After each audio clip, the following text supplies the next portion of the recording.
नमस्कार। मैं अरुण के शर्मा, एनालिस्ट वन थॉट। आज एक नया एपिसोड हमारे देश के जो पड़ोसी राज्य हैं बांग्लादेश, उससे हमारे रिश्ते कुछ खटास भरे हो चले हैं, उसको लेकर बात करेंगे। क्या बांग्लादेश भारत के लिए एक नए सिरदर्द के रूप में उभरेगा, या जो भारत ने बांग्लादेश की हजारों करोड़ रुपए की मदद की है, तो बांग्लादेश हमें क्यों आंखें दिखा रहा है, इस पर बातचीत होगी। अब रिश्तों में जो ये खटास और दरार आई है, इसमें मोदी साहब का क्या रोल रहेगा। हालांकि उन्होंने बड़ी सख्ती से पेश आने की बात कही है। शेख हसीना का, थोड़ी पिछली बात कर ले। शेख हसीना का लगातार 15 साल जो शासन चला, वो पब्लिक की नाराजगी के कारण ध्वस्त हो गया। साथ ही बांग्लादेश में नोबेल शांति पुरस्कार जीते हुए मोहम्मद यूनुस के हेड में एक इंटरिम सरकार बना दी गई। बांग्लादेश छोड़ने के बाद शेख हसीना ने भारत में शरण ली, और वो तब से भारत में है। जो बांग्लादेश की सरकार आज है, उसको ये पसंद नहीं है। शेख हसीना के कार्यकाल में भारत और बांग्लादेश के रिश्ते काफी मजबूत रहे।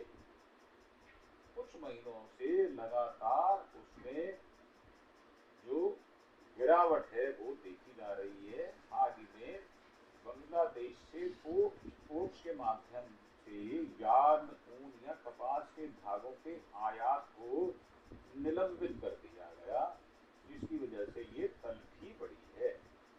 बांग्लादेश के नेशनल बोर्ड ऑफ रेवेन्यू का ये फैसला बांग्लादेश में बेनापोल, घोमरा, सोन मस्जिद, बंगला बांधा और पूरी मारी पोर्ट पर ये लागू किया गया है।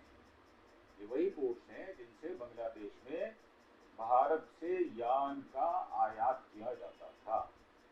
कुछ दिन पहले भारत ने भारी भीड़ का हवाला देते हुए बांग्लादेश के लिए अपनी उस ट्रांसशिपमेंट की सुविधा को वापस ले लिया था, जिसके तहत भारत के हवाई अड्डों और बंदरगाहों में हो रहे निर्यात में भारत के सामान के अलावा बांग्लादेश के निर्यात को भी जगह दी गई थी। भारत का ट्रांसशिपमेंट की सुविधा को वापस लेने का फैसला प्रधानमंत्री श्री मोदी ने किया। ये बांग्लादेश की जो सरकार है, अंतरिम सरकार, उनके सलाहकार जो है मोहम्मद यूनुस के बीच बातचीत बैंकॉक में हुई थी। इस मुलाकात के कुछ दिन बाद ये वापस ले लिया गया। 17 अप्रैल को भारत के विदेश मंत्रालय के प्रवक्ता रणधीर जायसवाल ने जब भारत और बांग्लादेश के संबंधों के बारे में पूछा गया, तो उन्होंने कहा, बांग्लादेश के साथ सकारात्मक रचनात्मक संबंध बनाने की उम्मीद करता है। हम एक लोकतांत्रिक और समावेशी और समृद्ध बांग्लादेश के पक्ष में हैं। जहां तक व्यापार के मुद्दों का सवाल है, पिछले हफ्ते हमने ट्रांसशिपमेंट सुविधा के बारे में घोषणा की थी। हमें यह कदम हमारे बंदरगाहों और हवाई अड्डों पर देखी गई भारी भीड़ की वजह से उठाना पड़ा था। लेकिन आपको यह भी याद दिलाना चाहूंगा, इन उपायों की घोषणा करने से पहले बांग्लादेश की तरफ से जो घटनाक्रम हुए, उस पर भी नजर डालनी पड़ेगी। जो व्यवहार रहा उनका हमारे भारत देश के प्रति। बैंकॉक में बिम्स्टेक शिखर सम्मेलन के दौरान पीएम साहब और मोहम्मद यूनुस के बीच 40 मिनट की बातचीत हुई थी। इस बातचीत में जहां मोदी ने बांग्लादेश में निशाना बनाए गए हिंदुओं और इसकी एक लंबी फहरिस्त है, जो हिंदुओं पर, मंदिरों पर आक्रमण किए गए। हिंदू वहां पर अल्पसंख्यक हैं। हिंदुओं और अन्य अल्पसंख्यकों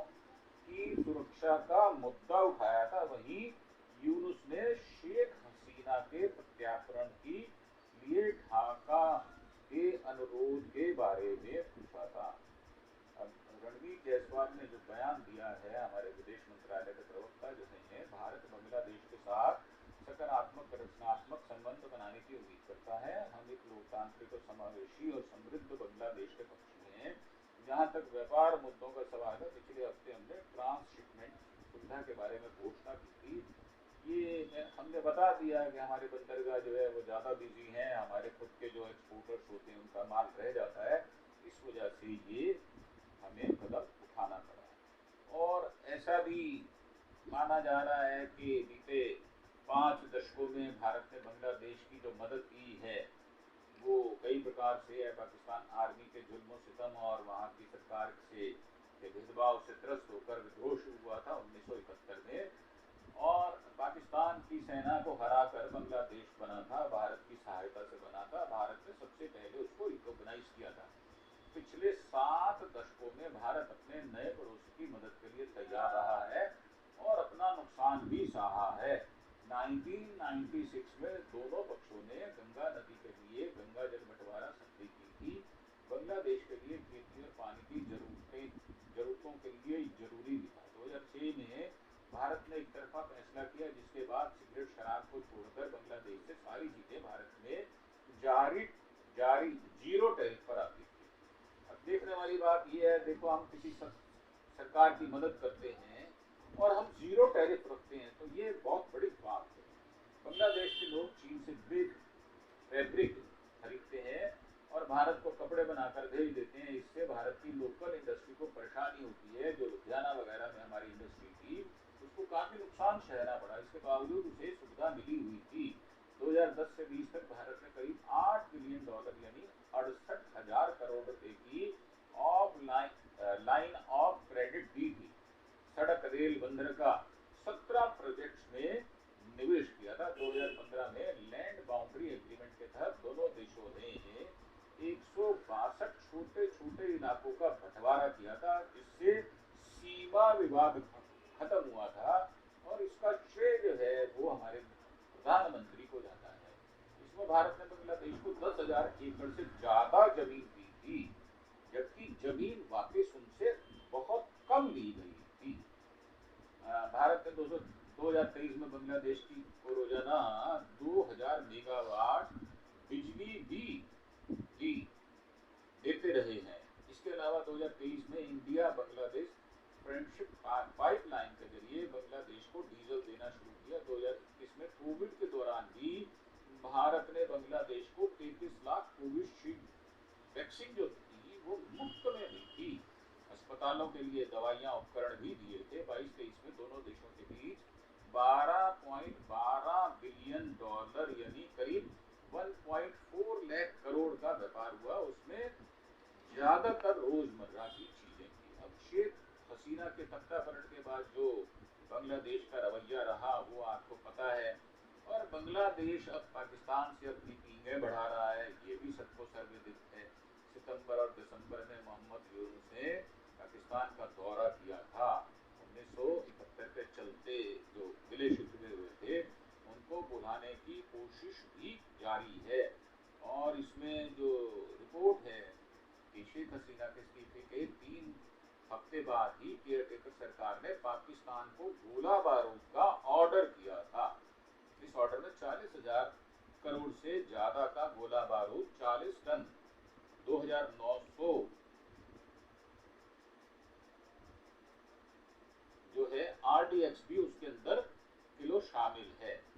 2014 जनवरी 2025 को बांग्लादेश आर्मी के नंबर 2 के lieutenant general SM Kamrul Hasan और Pak army chief general Asim Munir के बीच ये हाई लेवल मीटिंग हुई थी। मेज पर दोनों देशों के फ्लैग के बीच जिन्ना की तस्वीर रखी गई थी। पाकिस्तान की विदेश सचिव आमना बलोच 17 अप्रैल से बांग्लादेश की राजधानी ढाका में दौरे पर है। विदेश मंत्री इशाक डार अगले सप्ताह वहां जाएंगे। बांग्लादेश चीन से भी पींगे बढ़ाने में लगा हुआ है। 26 से 29 मार्च 2025 को मोहम्मद यूनुस ने चीन का भी दौरा किया था और फोरम फॉर एशिया में हिस्सा लिया था। इस दौरान उन्होंने चीनी नेताओं से मुलाकात भी की थी और समझौते पर हस्ताक्षर भी किए थे। और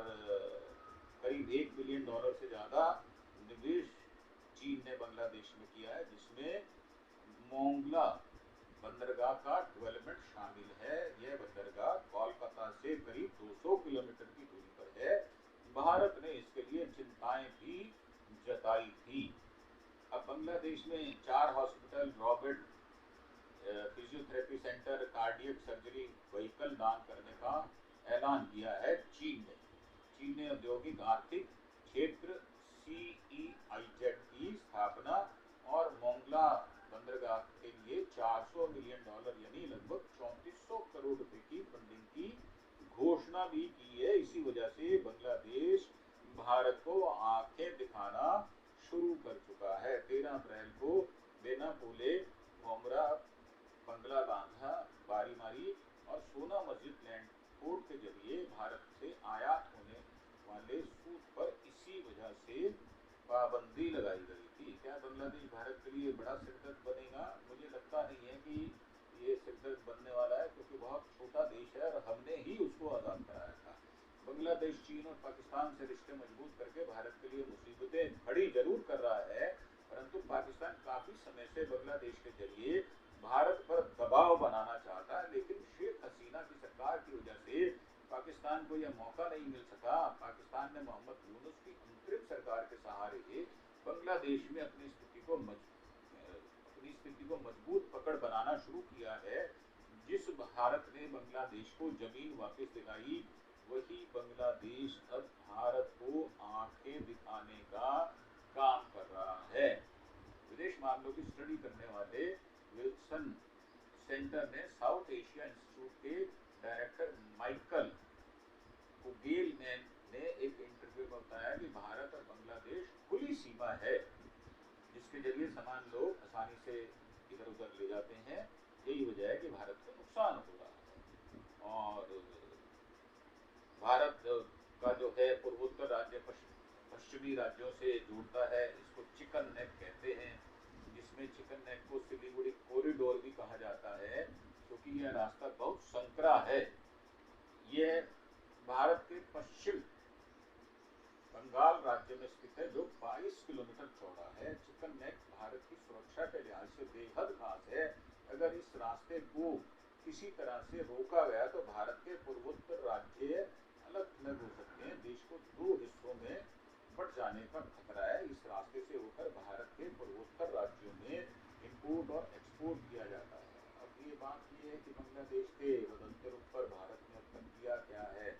किया तो बहुत कुछ है, परंतु बांग्लादेश को उससे अक्कल नहीं आ रही।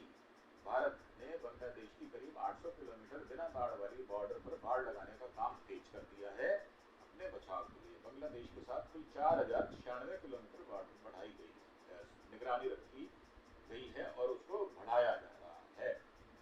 अब बांग्लादेश को भारत कैसे सबक सिखा सकता है, ये देखने वाली बात होगी। आने वाले दिनों में जो कृषि प्रोडक्ट्स हैं उन पर टैरिफ लगाना पड़ेगा।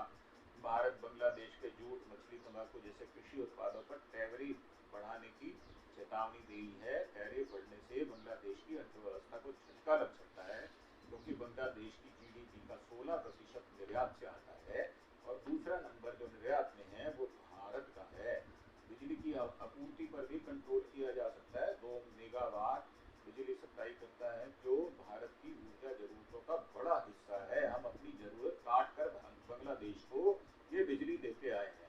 भारत आपूर्ति कम कर सकता है या बंद भी कर सकता है। इससे बांग्लादेश की इंडस्ट्रियल एक्टिविटी और जनजीवन प्रभावित हो सकता है। भारत वैसे इस समय बांग्लादेश को सबक सिखाने के रुख पर नहीं है, परंतु अगर मजबूर किया जाएगा तो ऐसा होगा, ऐसी रणनीति बनाई जाएगी। अगर भारत ने अभी तक शांत रवैया बनाया हुआ है और आगे भी कायम रह सकता है, इससे भारत को खतरा भी हो सकता है। बांग्लादेश इसको टेकन फॉर ग्रांटेड भी ले सकता है। विदेशी मामलों के जानकार हैं NEHU के प्रोफेसर प्रसन्नजीत विश्वास कहते हैं, भारत बांग्लादेश पर शक्ति बढ़ाकर सिर्फ इतना दिखाना चाहता है कि वह भारत के साथ रिश्ते सुधार ले, नहीं तो उसको परिणाम भुगतने पड़ेंगे। और भारत बांग्लादेश के रिश्तों में आगे क्या होगा, तनातनी बढ़ेगी या रिश्ते सामान्य हो जाएंगे, वो भविष्य के गर्भ में छिपी हुई बात है। BIMSTEC का चेयरमैन बना है बांग्लादेश। तो अब साउथ एशिया में कई सारे इन्वेस्टमेंट करने का ऐलान भी किया है। जैसे भारत बांग्लादेश में तनातनी के बीच डिप्लोमेटिक रिश्ता मजबूत हुआ है, रिश्ता बना है, और कई सालों से जो है बांग्लादेश में इलेक्शन होने के बाद दोनों देशों में रिश्ते सुधरने की उम्मीद है। तो ये थी अपने पड़ोसी राज्य बांग्लादेश के बारे में हमारी जानकारी। आशा है आपको पसंद आई होगी। इसी के साथ आपसे अंत में एक अपील कि आप हमारे चैनल अरुण के शर्मा एनालिस्ट वन को सब्सक्राइब अवश्य करें और इसको लाइक और शेयर भी करें। धन्यवाद, थैंक यू, जय हिंद, जय भारत।